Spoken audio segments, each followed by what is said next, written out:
I'm Delta Work, and this is Very Delta. Kim Chi's on the show today, and we talk about escape rooms, runny yolks, and fights that break out at Costco. But first, do you want to see me go off? Because I think you want to see me go off. Oh. Mom!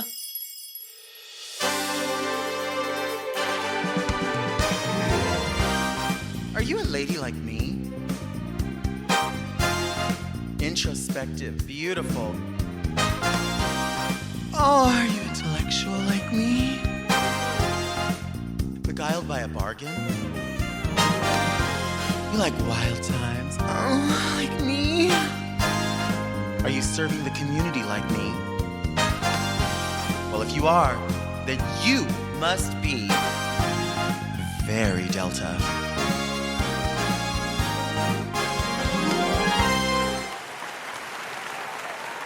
I'm Delta Work, and this is Very Delta, a luxury public access podcast and talk show where I look gorgeous, speak extemporaneously, and invite fascinating people to sit on the couch and get very Delta.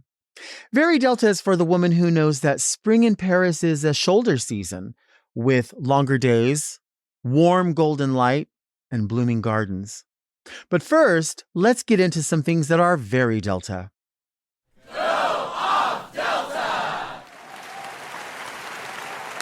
Entertainers, promote the shows. I have been saying for years, book the girls. The girls are ready. The girls want to be booked. But I need all of the entertainers, the girls, the boys, the theys, the theybies, everybody. If you're in a show, whether you're go-go dancing or you're doing a lip sync performance or you're a live singer or whatever it is that you're doing, I need you to promote your appearances, and I need you to do it in a very specific way. You have to be able to read the room. You have to be able to read your social media reach, whatever it is. We know that the algorithm is something that you can't necessarily control. You can a bit sort of shape it as much as you can. But before we get to that, we need to get to the meat of the issue. And that is, let people know that you're performing, where you're performing, what time you're performing, who else is going to be there, and how they can show up and show out. So if you're doing a drag show somewhere, as soon as you get a flyer from whoever is producing the show, make sure you post it. Post that flyer and basically get some of that information and put it in your caption. Most of the questions are going to be answered by the flyer that's provided to you, but there are people who read the caption, and it doesn't hurt for people to see you brand that same thing over and over. Wherever you're posting this on social media, it needs to exist as a post, and it needs to exist in a story that disappears. So people keep seeing the same image over and over again to let them know this is happening, this is where it's happening, this is what it looks like. So you get that flyer and say you're using Instagram. You post it and you tag the people that are also going to be participating, the DJ, the other entertainers, the host, the location, everything that you have access to. And if you don't know exactly what somebody's Instagram handle is, it is your responsibility to find out what it is and then tag that. Even if that person doesn't use their social media that much, you have to throw out an or. I'm telling you, even to this day, I don't know, 30 years into doing drag shows, I still go to my shows and there might not be anybody there. But I have to throw out an or. I can't just let the ship sink. You know what I'm saying? You have to do everything that you possibly can to get people there. It's a different time for drag right now. There's with the drag bans and everything that's happening with the presidency, all of it. A lot of people are nervous about going to drag shows. They just don't want to participate. I don't know what it is, but we need our audiences so bad. And we have to let them know every chance we get. This is where I'm going to be. This is who's going to be there. That's how it's going to happen. Now, with that said, there's nothing more important than a personal invitation. So you could get your phone out and you want to hold it up here because you don't want any of this. Simple. Hey, friends, guess where I'm going to be on Tuesday? I'm going to be at X, Y, and Z. And the show's going to be at 8 o'clock. And I cannot wait for you to come out and see me. You've been asking where I'm going to be. This is where I'm going to be this week. And then you save that and you make sure you go over in your edit and you make sure you take off that first part because nobody wants to see this. Is this on? Okay. Yeah. Okay. Oh, hi everybody. I'm going to be performing in a show, and Dolly's going to be there, and also Big D's going to be there, and okay, bye. And then you turn it off. Nobody got any information from that. Not everyone is a public speaker. I get it. There are people that are far better public speakers than any one of us, and there are people that are worse than all of us. But there's nothing wrong with just giving your personality. It doesn't have to be perfect. It doesn't have to. But you want to edit your video so it's simple, it's quick. People aren't going to listen to anything longer than a minute, probably 30 seconds. 15 seconds is probably even better, but you have to get the information to them. If you're not promoting your shows and your appearances, you cannot say, I don't know why no one's here. You have to at least try. Nobody is going to book again anyone who is not promoting themselves or promoting the venue. The only reason that we're working any of these drag shows to these businesses is not because they love drag so much. It's because we're selling alcohol. That's it. Everybody that works at the bar, the bartender, the security staff, the drag entertainers, the go-go dancers, the people that sweep, everybody is selling beer. If we don't sell alcohol at the bar, nobody has a job. So that's why we are there. Now we can finesse what we're doing and we can be asked to come back because not only is it amazing what we're doing on stage and the draw, but the fact that we're promoting and we are cleaning our stations and doing all those things and leaving with a good impression about the bar. It is so necessary. As entertainers, we are our own publicity, our own managers, our own many times costume designers, wig designers, whatever it is. But more than anything, you are your first line of defense to get people in to see you at the show. A lot of people don't believe that. Knock yourself out. You can do whatever it is you want to do. If you're a national entertainer and you have national bookings and you say, oh, I don't do that. You know, I personally, I work places where I'm paid a flat fee and it's going to be what it's going to be. Whether or not I promote, I'm still going to get paid. However, I want people to see me. I want people to come out because if I'm doing lip sync performances, I'm going to get some of these. I need some of these coins coming my way. I want some of that, what everybody else is getting. And in order to get that, I need asses in the seats and you need that too. Speak up. Let people know why people are being booked in shows and just not promoting whatsoever except the day of. And this is what I hear from people. Well, I don't like clogging my page with any kind of promotions like that. What the fuck are you doing then? Don't be an entertainer then. And for the love of God, just basic housekeeping, basic decorum. If you decide to make that video, please do not go in front of a nightclub that you're performing at with their obvious branding and say, I'm going to be performing at another club that's not any of this branding. Come see me. I mean, it just makes perfect sense. If you don't understand what I'm saying, don't go in front of Chili's and say, I'm going to be performing at Denny's across the street. So come see me because that's my favorite place to perform. Well, you're in front of Chili's where you just performed. Have the respect for Chili's and the respect for Denny's and the respect for whatever, completely separate. It sounds like a lot of work. I know, because it is. It is a lot of work. And that's something that you have to accept is in order to navigate through this, in order to be relevant, in order to keep working these places and be considered and throw your name in the hat, you have to do every bit of it. It's not going to be handed to you. We have to all do every bit of it. We have to hang on to our audiences. We have to cultivate new audiences. We have to let people know where we're going to be and why we're going to be. And because we are on a brand new YouTube channel, I'm going to show you the worst way to promote something brand new and then the best way to promote something brand new. Again, this is not an exact science, but just think of your interest, your enthusiasm, what you want people to take away. So you're not going to like take your phone out and be like, hey guys, we have a new YouTube channel and you're just gonna find like a lot of my videos and stuff there. So I guess if you're down, that's that's kind of where it is, I guess. Anyway, yeah, come out because I'm gonna slay and you're gonna see like a lot of videos of me slaying and stuff. So yeah.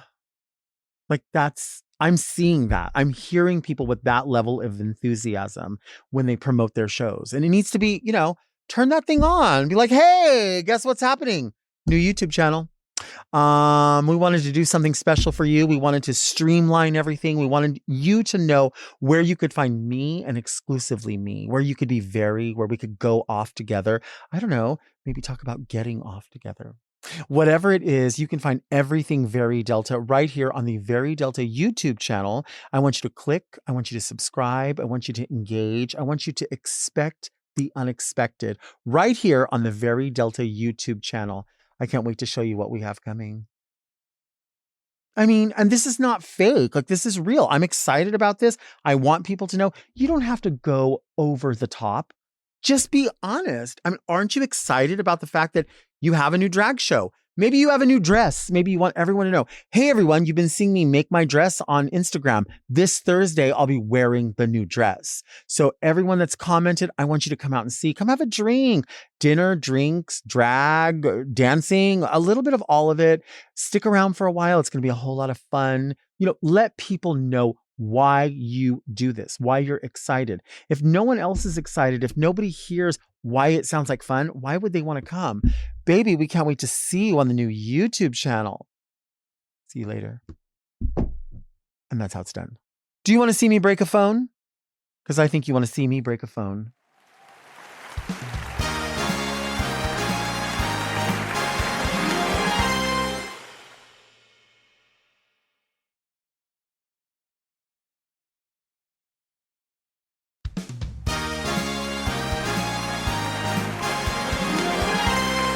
Today's guest just started wearing makeup. It's Kim Chi. Hello, thank you for having me. Thank you for being here. I'm such a huge fan of the show, so it feels like a dream come true to finally be here. I'm a huge fan of you. I just learned that you recently started driving. Yes. And this is like not the weather to be driving in. As we're recording today, It's raining outside and it's flooding in certain parts. How do you feel about being a driver in LA? So I only started driving because during the pandemic, when I need to go to the grocery store, I'll call an Uber and it'll be a 40-minute wait because there weren't that many Ubers around. Mm-hmm. And then after I buy my groceries and I'm holding like bags of groceries because I buy everything at once, I'm waiting in the parking lot for almost like an hour sometimes just to for an Uber to come get me. So I'm like, I gotta learn how to drive. But surprisingly, it was pretty easy. Mm-hmm. I'm a video gamer. Okay. So every time I get in the car, I think of myself as like, all right, I'm playing a game today. Let's not crash this like I usually do. Right. And do you mostly just do like local driving, or do you go drive far away for gigs, that kind of thing? So when I first learned, I got excited. So I started driving everywhere. I drove to Vegas and back by myself. Oh my gosh. And then I got a gig in San Diego and I'm like, do you want us to get you like a flight or like arrange a car? And I'm like, no, I'm going to drive there and don't even book me a hotel because I'm going to drive back that night. Was it overwhelming? It was fine until on the way back, I put in the wrong address.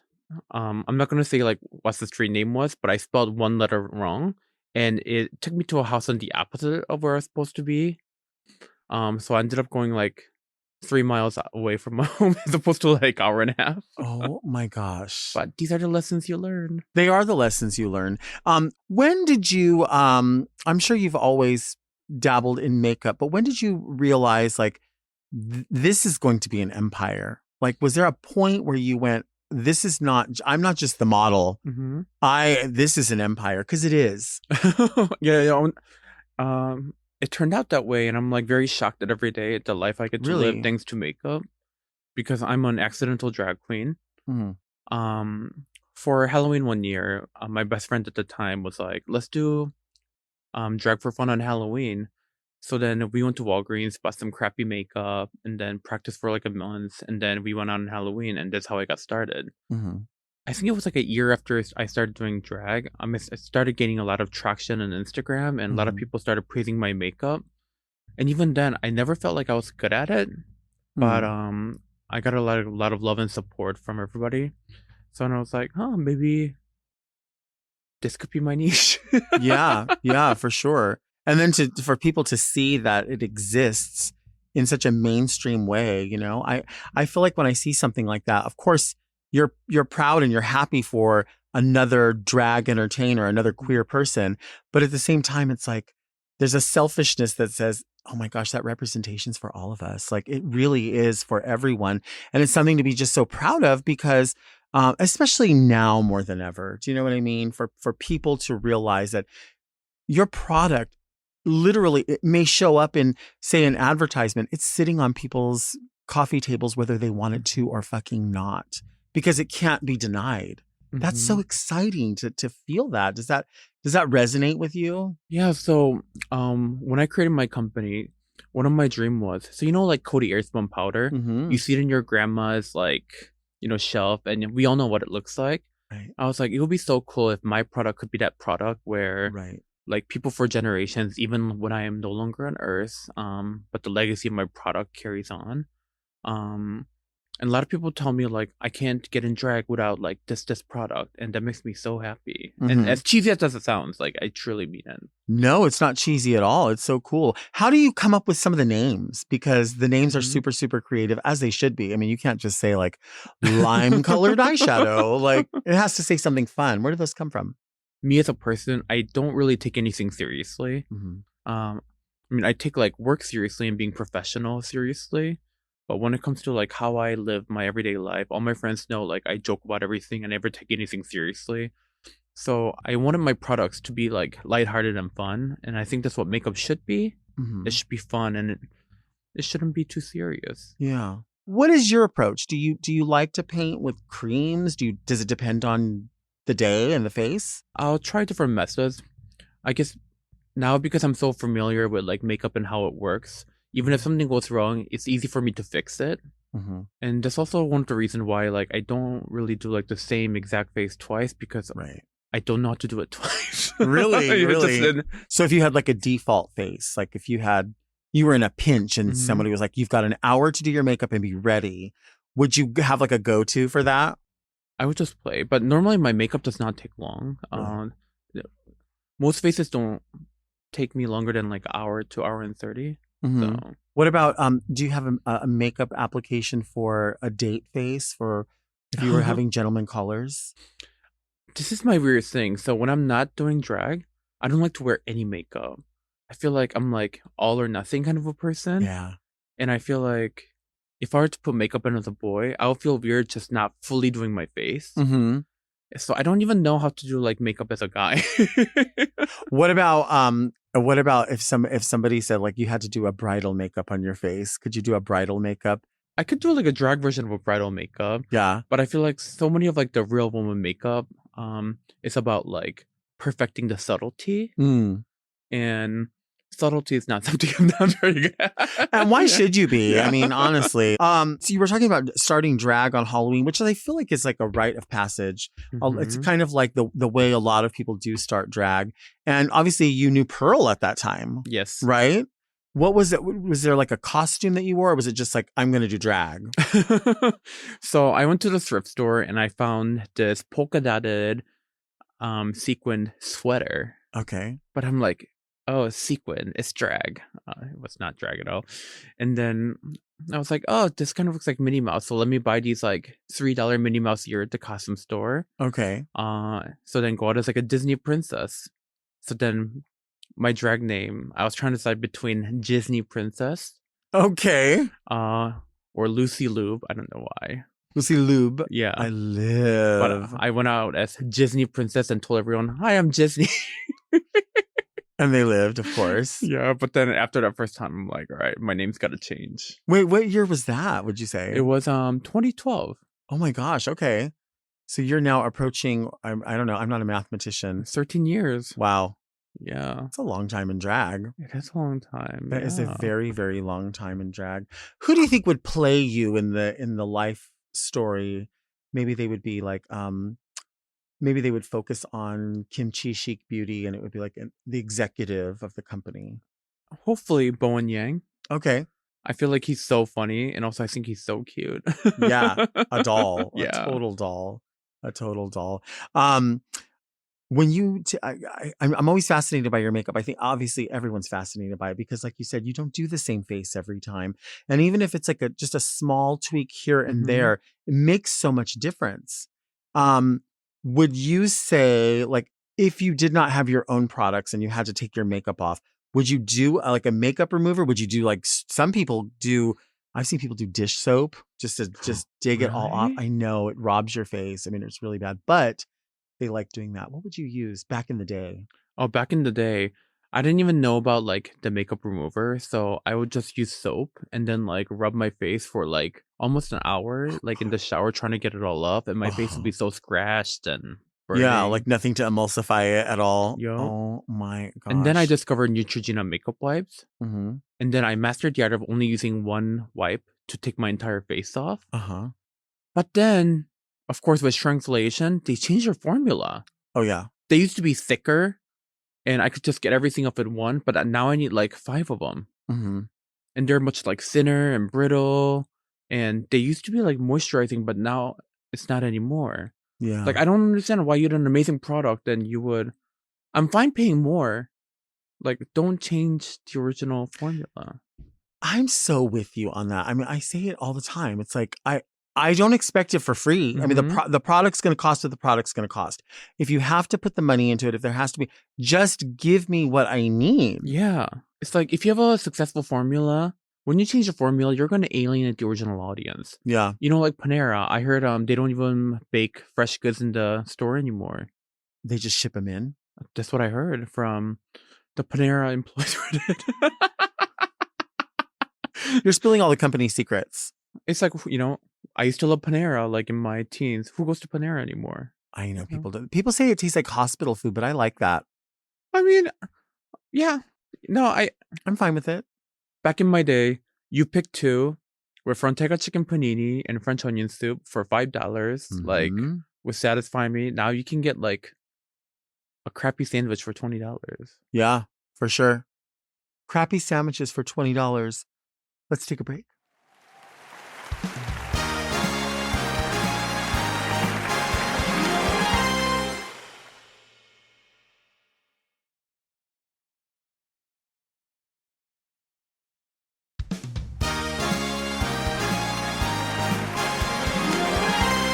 We are back with Kim Chi. You know, this show, obviously, we know there's bigger fish to fry in the world. There's a lot of problems going on, but we fry the small fish because that's just all we can handle. Is there anything happening to you right now, a small fish that's just needs to be fried? Anything that's been on your nerves? Any one person, one place? Okay, so this is my personal beef with sweet greens. Mm. Sweet green was like my hyperfixation meal for a while. I don't know, I just love a good fresh salad. Mm-hmm. And when you get in the store, the portions are big, it's fresh, ingredients are just like abundant and flowing. But if you ever order sweet greens for delivery, the portions are half the price. And after I get my salad, if the portion's small, like, I'm not gonna go into the store and like argue like, why is my salad so small? Like, and they probably know that too, which is why they make it so small to keep the food costs down. Yeah. But we live in an economy where I'm paying $20 for a salad. Of course, I could have made the salad at home, but that's not why I ordered it, you know? Right. Like, why is it that when I order a salad for delivery? First of all, it took me enough courage to order salad for delivery of all the choices I could have ordered. There's like hundreds of options that I could have ordered, and I chose you, a salad. How dare you be small?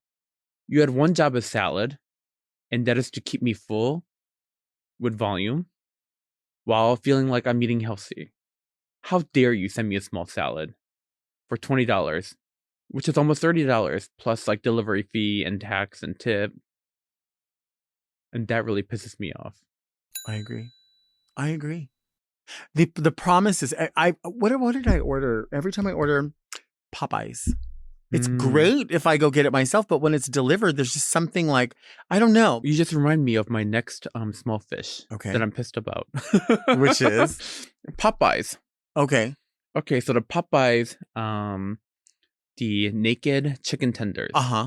They're my go-to when I go to Popeyes because it's only like 300 and something calories, like 40 grams of protein, and so macros really good. It's great for people like on a diet. Except the naked chicken tender is not available for delivery. Why? I have no idea. Popeyes offer it, but not the delivery app offered as like an option. And yes, I love chicken tenders, you know, but as someone trying to escape obesity, right? Like, I want these baked naked chicken tenders. why is it not available for delivery? And no, I refuse to get in a car and wait in like the long drive-through at Popeyes. Yeah. And they're the ones offering the service. So just bring me the service. Like, I'll order it. Like, please offer it to me. Like, Popeyes, what's up? What's good? You heard it here. Popeyes, what's up? What's good? When you order a salad, what kind of dressing do you like to put on?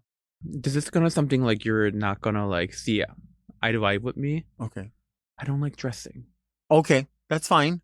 I feel like a lot of the dressing is like too tart and oily, and which I understand that's the whole purpose of a dressing. Right. But I'm someone who genuinely loves the taste of vegetables, and I don't want dressing killing the taste for me.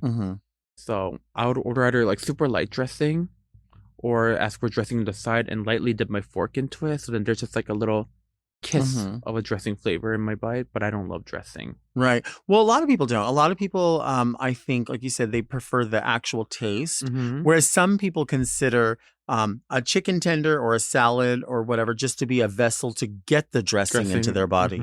But you don't have to actually eat dressing to enjoy the flavor of dressing. Yeah, we have a ranch dressing soda. What? Yeah, I don't know if you've ever heard of that. No. And it's a way to actually taste the ranch without having to eat the salad or feel the texture. That's amazing, because that's all I was just about to say. Ranch is my favorite dressing. Would you ever drink this? Yes. You would? Yeah. Well, you want to try it? Okay, let's do it. All right. I have an opener here for you, and I think you... So I don't like dressing with my salad, but if there's a chicken wing, and if there's a ranch, it's a little bit different storyline. It's over. Naked chicken tenders with ranch, it's over. This is the ranch dressing soda, and Kim Chi's going to tell us what it tastes like. All right. And did you want to use one of your straws, or do you no, I'll just raw dog it. Oh, you're going to raw dog it. Yeah. This is very college.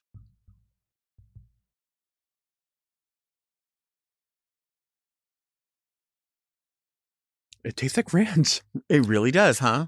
It's like cream soda and ranch. Had a child, but then the ranch itself is a little stale tasting. Okay. Do you taste like the chive? Do you taste the onion, the garlic? I taste the chive. I taste the garlic. But I know that it's stale because I bought a whole package of like ranch seasoning from Costco before, and I'll mix it with like Greek yogurt to make like healthy dressing or whatever. But then the rest of it just kind of sat in my pantry till it died. And it tastes exactly like the stale ranch powder seasoning. Wait, you bought your packets at Costco. Do you like going to Costco? I love Costco. You do? I love Costco. What do you love about Costco? Okay, so first of all, when I go into Costco, I know there's going to be my go-to products, but then for the rest of it, I never know what Costco's going to have. Oh, they tell you what you want. And I walk in, and when I go to Costco, it's the whole process. I walk down every aisle, and I got to see every selection that they have. It doesn't even matter if I'm going to like need it or not. I just love seeing what I can get in bulk. Yeah. And I also love the fact that every Costco carries different products. So then if I go to Costco in Burbank, they would have different products than like the ones in San Gabriel Valley. See, that's what we go. San Gabriel Valley. Yes. Pretty often. Yeah. And they have all these like Asian and Mexican products that the other Costco's don't carry. Yes. And I'm like, I can get like a whole thing of like chile, like that I can like make birria with, and then I can get like a durian ice cream, and then they have like frozen dumplings. Yeah, it's like Chinese branded. Oh my god, Costco, the world of possibilities, like endless. And I also love seeing when they give samples away, you truly get to see like the dark side of like humanity. For sure. If they're like offering like sample of like a dumpling or Philadelphia cheesesteak, it really brings out the worst in people. This one time, I saw this dad and a wife create a barricade holding their hands, blocking everybody out of the way from the sampling section so their entire family of 20 could get a sample. Stop it. And I was like, I just want to like walk to this aisle so I can get my like frozen salmon. Like, I don't even want this, but like they would not let us through. And there was also a competition over the rotisserie chicken one time. Oh, people go crazy. People go crazy because they are bringing fresh ones out, but people kept taking them. And this family took like 10 of them. And they literally got into a physical fight, like right in front of me over like rotisserie chicken. And I'm like, this is the best entertainment that I could have asked for. That's insane. It's crazy. I used to be afraid of Costco because people are so crazy in there. Like that is, but I do have my go-tos. Like one of the things I love there is We buy this big bag of deluxe mixed nuts.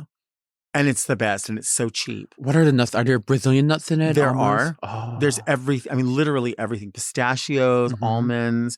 If you had to rank your favorite nuts in mixed nuts, like your top 3, what would they be?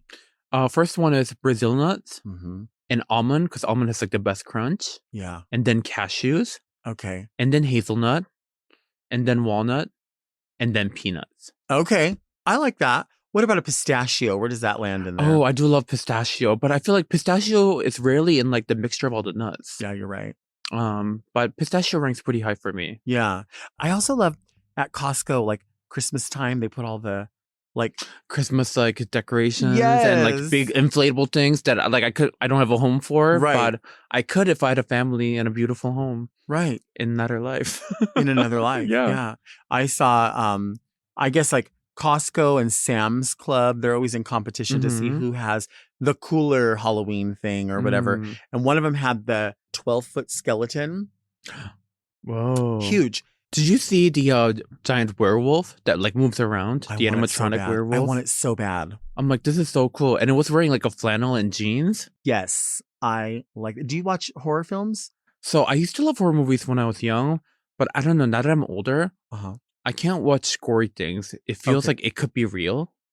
Yeah, that's true. And then one day I just like heard like random creaking in my home.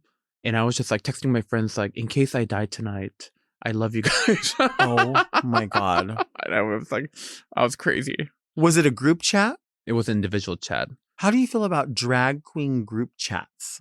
I used to be in all sorts of like different group chats and people would send like screen shady shots and things like that. Because I don't know. I loved thriving off other people's misery. But now I just like don't care anymore. I'm like, all right, your wig is busted. You do you, boo. Yeah. Like your lash is coming off at a gig and someone took a photo, whatever. You do you. Yeah. You just let it go. Then I just like don't get these kind of texts anymore, which is fine. You know, you're fine with it. Well, I talked about shopping at Costco. What about shopping like in the airport? Maybe like with sharing needles. Like what would be? Have you ever? You heard about that lore? Yeah. What's that? When she was like so drunk and and then, I don't know, she gets a little too much when she drinks. So like I just ran into Gucci like to escape from Sharon. I was like, she's not gonna follow me in here, but she did follow me in there. And she's like, oh, let's steal things in there. And this manager was like looking at us like we were actually about to steal things from there. So then I just like ran out because I was like, I can't be associated with this. Oh, we all do crazy things. It's fine. Yeah. I actually have a phobia of going into any store and looking around and not buying something. And I feel like I have this anxiety that they think I stole something. Oh, this time too. Like, I don't want to give anybody like a doubt in my mind. So when I'm in the store, I don't put my hand in my pocket. I don't even have like my purse. Like, I don't ever like reach in until like I'm like checking out. I don't want to give anyone a reason to suspicious. Yeah. Even when I go to like a discount store, like if I go to like Ross or TJ Maxx, especially if I have something to return, and normally now you have to just get in one general line for everything. I'll like walk in and make a point of like setting the bag in the cart near the security guard and I'm like, let me tie this. Like I want them to know, like, I know you saw me and I'm tying this bag and I'm not stealing. I'm returning a shirt for $10. Like I have to make a point of it because I'm so scared. You never know. Even like when I'm like walking or something and I don't want like women around me to like feel threatened in case like she thinks I'm like after her or something. I would be like, so yeah, girl, you're looking great over there. Love your purse. Just, you know, like have to let her know. Like, right. I just don't want to ever be in a situation where like I get mistaken for something that I had like no intention of doing. What are there any K-pop songs that I need to know? I want to know more about K-pop. Oh, okay. There's so many. Yeah. What kind of music do you normally like? Well, I love just general what people would call pop music. So I love, I guess like you would call a guilty pleasure is like, do you remember the song Jellyhead? Jellyhead? Over and over, I feel it. Na, na, na. You're a jellyhead. I don't think so. No? Okay, Jellyhead. The Venga Bus. The Oh, Venga Bus. okay. I love that. That's so easy. Like fun party music. Fun, yeah. So I feel like a safe K-pop to get into when you're like just starting like to get into it is Blackpink. Okay. All of their music is really fun, quirky, and fun to like sing along to. Mm-hmm. I also really like this group called Zero Base One, but don't get into it unless you're like really ready to like. Why? What happens? No, it's just very like specifically niche. Not everyone's gonna like love it right off the bat. Okay. Do you have K-pop posters on your walls? I do not. I will support them and I will like appreciate their art, you know. Mm-hmm. But I'm not gonna have a poster of them on the wall. No. Do you collect anything? Is there anything like? Oh my god, there's so many things I collect. Really? I was born in the year of the rabbit, so I collect a lot of rabbit things. Oh, okay. I collect useless figurines, and Like? just like little figurines. It feels like figurines of like a random food object with a face on it. I like that. Actually, I collect so many things to the point where I'm like, am I a hoarder? I mean, I think people tend to think that like hoarders are people who only keep trash in their house. You know Mhm. what I mean? I feel like those people who have like beautiful things, people are like, well, that's not a hoarder. They just have a collection. Yeah. I don't know what the difference is. But I will tell you, I recently got this and I think I have to give it to you. I didn't know it until right now.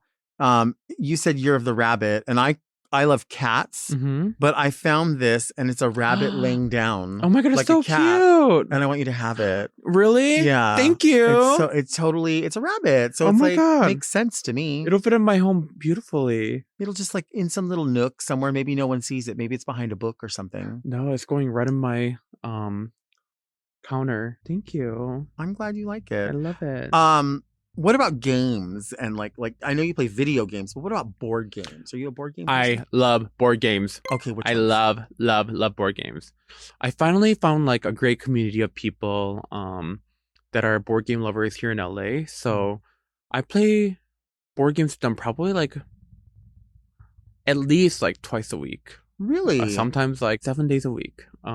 We play everything. I recently learned Terraforming Mars, which is really fun. We also playing like a lot of social deduction games like Blood on the Clock Tower. If you've never played it, it's like a game where you can play with up to 20 people. Oh wow. And then everyone gets a different role, and there's like a demon killing everybody, and you have to find out who the demon is and kill them. Okay. We play so many games, it's like crazy. And then we also do like a regular mahjong night twice a month. Uh-huh. I love games. It is like one of my biggest passion in life, and I love my friends who play board games with me. What about something like Monopoly? Would you just play Monopoly? I think Monopoly is a terrible game. Okay.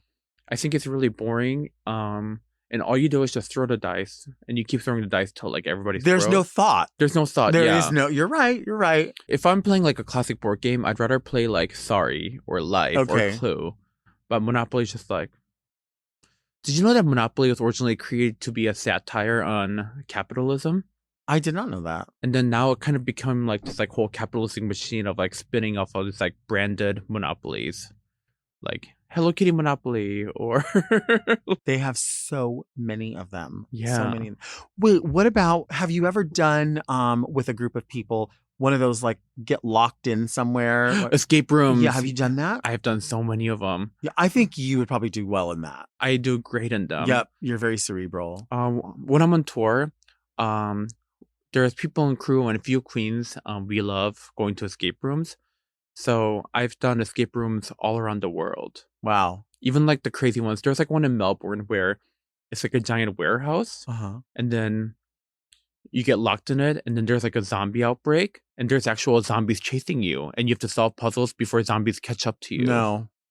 It sounds crazy, but it's really fun. And there's also another one where it's the whole mansion is an escape room, Uh-huh. and there's little ghosts that come out and like grab you and scare you. Would you be like do you think you would ever be like a character in something like that?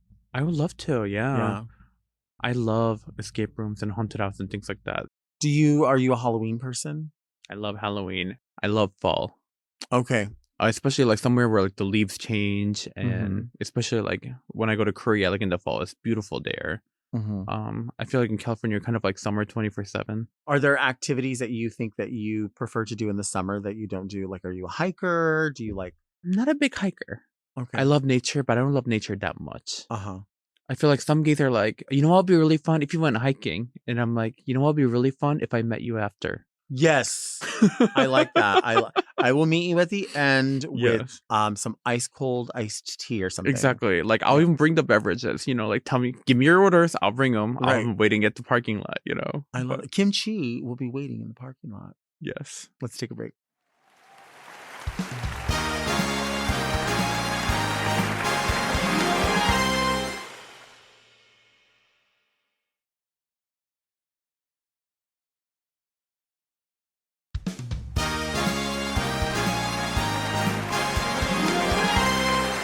We are back with Kim Chi. Now, this is the part of the show called Read Me Delta, where people send in their letters with questions or queries, or they are in the middle of a conundrum. So I don't know exactly what these hold, but we will find out. Read Me Delta! What about this? Dearest Delta and Kim Chi, do you love food like me? I love many different types of food, but I have a strong appreciation for food items that have fun names. For example, there's a chicken egg Japanese rice dish called Oyakodon? Yes, which literally translates to parent-child rice bowl. Poetic, no? I think so. Which brings me to my question to the both of you. Are there any food names you find poetic or just simply fun? Are there any foods you'd rename to have a poetic name? Are poetic food names very Delta or very Kim Chi? Sending lots of love, very fancy. I don't know. What about you? Do you any poetic names? Pigs in a blanket. That's funny. I also really appreciate like a salmon niçoise salad. Okay. Especially when people try to be bougie with it, but they can't pronounce it. Uh-huh. I can spot them right away. Uh-huh. When I used to work as a server, there was like wine on the list called Abundance. Okay. And one time a customer asked if we could get a bottle of Abundance. I know you're lying. I wish I was. I wish I was. Abundance. Abundance. Do you cook much? I love cooking. I actually have a cookbook coming out later this year. What? Yeah. What kind of recipes are in this? It's called Kim Chi Eats the World. Okay. And it's going to be all the delicious food I've eaten around the world. So how to recreate some of those dishes in American kitchen using American ingredients. Are there places around the world that you've been where you think like this is the cuisine, like you could always go to as a comfort food? Or Taiwan is extremely underrated in terms of like cuisine. Because I feel like Americans, when we think of like traveling for food, we usually pick like Italy, right, France, or maybe like Japan when they're thinking about going to Asia. But Taiwan has such an underrated food scene. Even just like in the city of Taipei alone, there's over 30 different night markets. Each of them are like a mile long. Wow. And they're all cheap. So you just literally walk down the market, pick a bunch of food that you want to eat. And it's going to be some of the best food you've ever had. And you'll spend less than like $20 American dollars. That cheap. Yeah. That sounds so good. Anything homemade is going to be good. Anything that someone's passionate about, you know what I mean? Like, I feel like everyone I know is like, I don't cook, but I make these really great cookies, or I don't cook everything, but I make a really good spaghetti. I feel like when people are passionate about it, there's so much space to hold for it. Do you know what I mean? For sure. I feel like every food like exists for a reason. Like, I don't care what you cook, as long as like you make it with love. And I'll eat anything as long as it's cooked properly. So I cannot wait for your cookbook. I'm really I'll send you a copy. This is so exciting. It really is. It's something different. It's something you know about. And it's something that you are, and it's so interesting because I know you've talked about like quote unquote being a big girl or whatever, and you've obviously made different decisions, and you've lost weight and all of those things. And I hate addressing that with people because it's such a personal thing for people, and I don't think it's really anyone's business unless somebody talks about it. But it's also a place where you strike a balance because you do love food, and you love the idea of the passion that goes into that. So there's always this place where people, especially big people of size, whatever anyone wants to call it, when someone starts talking about food, they're like, well, of course you would. Well, why wouldn't you? I mean, it just doesn't always go hand in hand. Sometimes it is a way of showing love to people is food can be a love language for many cultures. You know, certainly both of our completely separate cultures, but And food is like it's probably the easiest way to connect with people, you know, to see like how people eat and see what they like. And then when you're hanging out with people that you don't are familiar with, what's the first thing you do? You go get food with them, you know? I feel like it's so easy for people to like tell like obese or fat people like, oh, just stop eating. But like, it's not that easy. Everybody eats, you know, like skinny Right. people eat, fat people eat, like we all eat, you know? right. Body image is such like a weird thing because when I was bigger, I feel like all anybody could focus on was like my size, and it doesn't matter like what I did. Right. You know, there's always something negative to be said about my body, Mm-hmm. and then even when you lose weight, you know, then people are talking about like They do. like oh like she's on Ozempic, blah blah blah. You know, just like it doesn't matter what I do. You know, people are just never going to be happy with my body, and that's fine. You know. Well, it's interesting how many people will invite themselves into a conversation that has absolutely nothing to do with them. It does not affect anything that's happening in their life whatsoever. And they're like, well, what you should be doing. And it's like, yeah, but I'm not. Or maybe I will. Who knows? But why people just, you know, they would never go to someone out of nowhere and say, this is what you need to be doing to be making more money and you need to buy a house. You need to be on this insurance. Nobody does that. But it's sort of that last frontier where people are like, well, we can still josh and joke and be like, hey, big girl, let's go do this. And it's like, okay, well, you know what? Me personally, I'm probably eating the same amount of food that I would normally eat. I'm just not getting up off my ass. I'm a lazy fucking bitch. Like, it's that simple. And so, you know, I could introduce that into my life if I wanted to, and I probably should, because I've got one foot in the fucking grave, you know what I mean? Like, and ugly shoes as well. But, you know, whatever. Stop being fucking nosy about who's losing weight and who's not losing weight and how they're losing it. Also, like the conversation where people are like, well, that person's doing it the easy way. Hey, man, there's no easy way. If you've got 5 pounds to lose or 100 pounds to lose, it's the same shit for everybody. It's hard. Yeah. I want some pancakes. Yeah. That'll fix everything. I want some pancakes. Food on your pain. Actually, I don't want pancakes that much. You know what I want right now? A Jersey Mike's. You know, I still haven't had Jersey Mike's. How have you, of all people? Can I tell you why? Because I want a foot-long sandwich, but I don't want a 15-inch long sandwich. And I feel like if I get to 6-inch sub is probably plenty of food for they say the normal human stomach is like this big, right? 2 fists put together. Well, if the 6-inch sub is that big, I should be full. And I probably am full. But you know, if you think about it though, the bread is fluffy. Right. And the vegetables have like a lot of things. So after you chew it down, what actually goes into your stomach is going to be like smaller than like whatever the food size was, you know, after it gets compressed down. So, you know, don't feel too bad about whatever happened to the $5 footlong. Do you remember that? I know. Oh my God. And now it's like a $20 footlong. Everything is like $20 minimum now. Yes, everything. Oh my gosh. That's what I didn't ask you. I've only eaten at Chipotle one time in my life. You have a special card. I do. What is this? Unlimited Chipotle once a day. And I can also get like drink and chip and guac with it too. Why do you have this? It was like a whole lore because like I used to eat so much Chipotle, especially like back then. Chipotle was like $7 and I could go in and get like so much food and make like 2 meals out of it. And when you're like a broke drag queen just trying to live, Chipotle was like the way to go. That's a pretty healthy option too, depending upon how you structure it. Yeah. So I would get like a bowl and then ask for like tortilla on the side. So then I would eat half the bowl and then put the rest in the tortilla, roll it up and have a burrito the next day. I love it. So I could like really stretch my meal. So when I went on Drag Race, I talked about like my only goal in life is make enough money to afford guac at Chipotle without worrying about the price. And then one thing led to another. I made a video with Trixie where she talked about how she got PR from Chipotle, and I was like deeply hurt by it. Oh my God. Then eventually Chipotle ended up sending me a PR, and they also gave me like a national pride campaign. Wow. So I love Chipotle. Love you. We love Chipotle.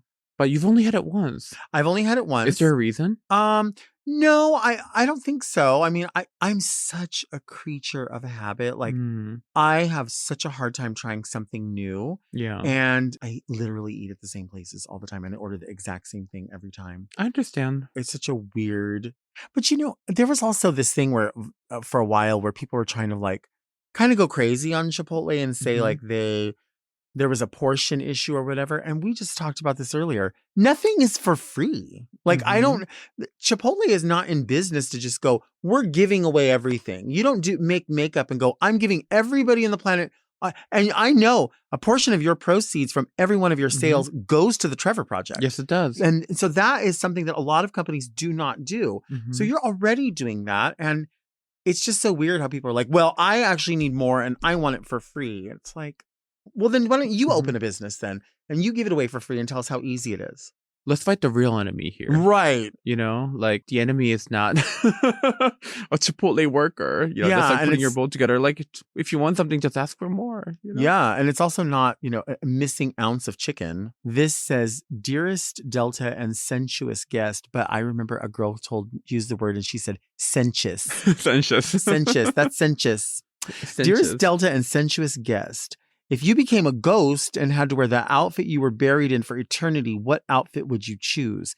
Thank you for holding the space for ghosts and frying the small fish every week. Love, very Jess.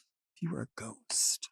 I guess the question is like, would other people see me as a ghost? And would I feel discomfort as a ghost? If no one sees me and if I feel discomfort, then like sweatpants. That's where I was going with it. Or even naked. But if like people saw me, I probably want to look as gruesome as possible. I want like eyeballs hanging out, like part of my like thing missing, like whatever I'm wearing just like burnt and disheveled.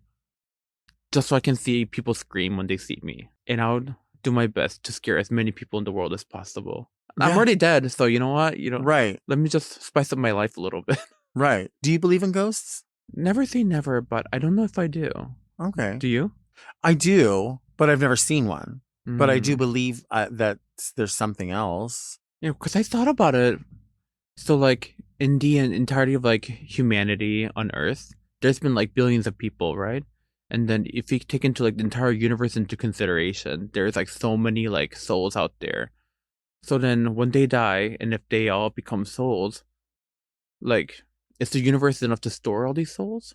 Like, wouldn't it make sense? Wouldn't it be easier for the universe just to, like, evaporate the souls as opposed to like have them just like linger? Right.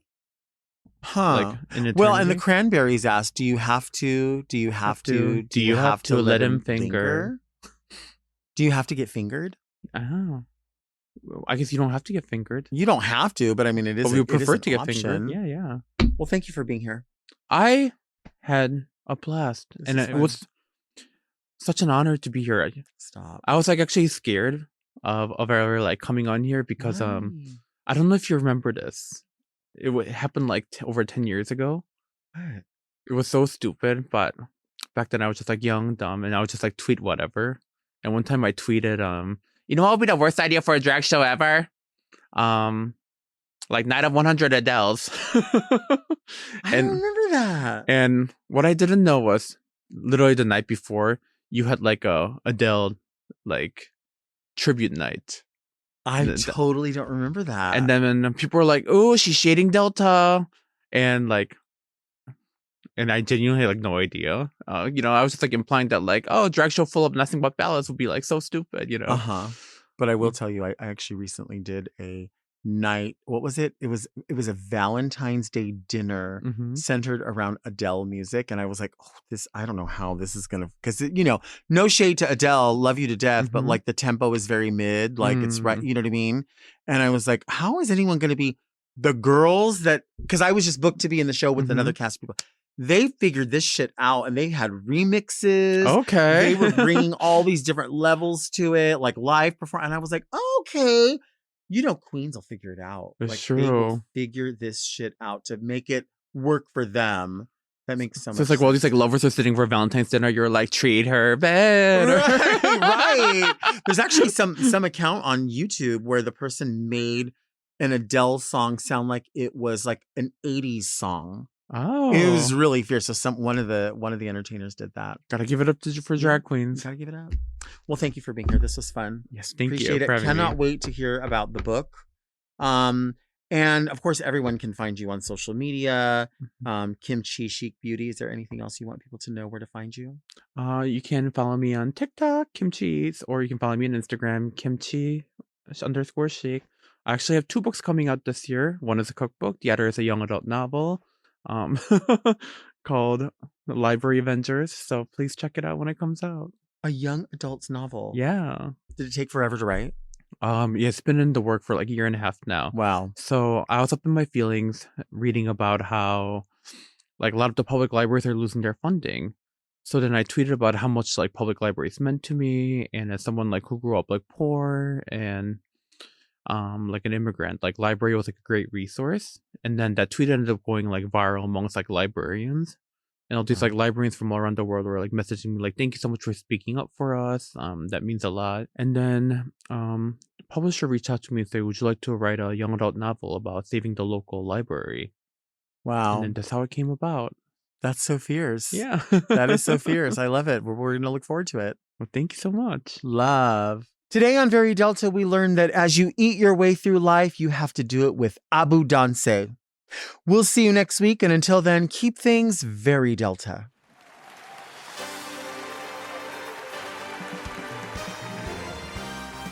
Very Delta is produced by Moguls of Media, aka Mom. Hosted by Delta Work. Produced and edited by Doug Robertson. Technical direction by Danielle Mitchell. With original theme music by Will Pitts. Media and design support by Stone Cold. And set design by Eris Sevilla. Executive produced by Alaska, Willem, Big Dipper, Camille Stennis, and Joe Cilio. Recorded at Forever Dog Productions.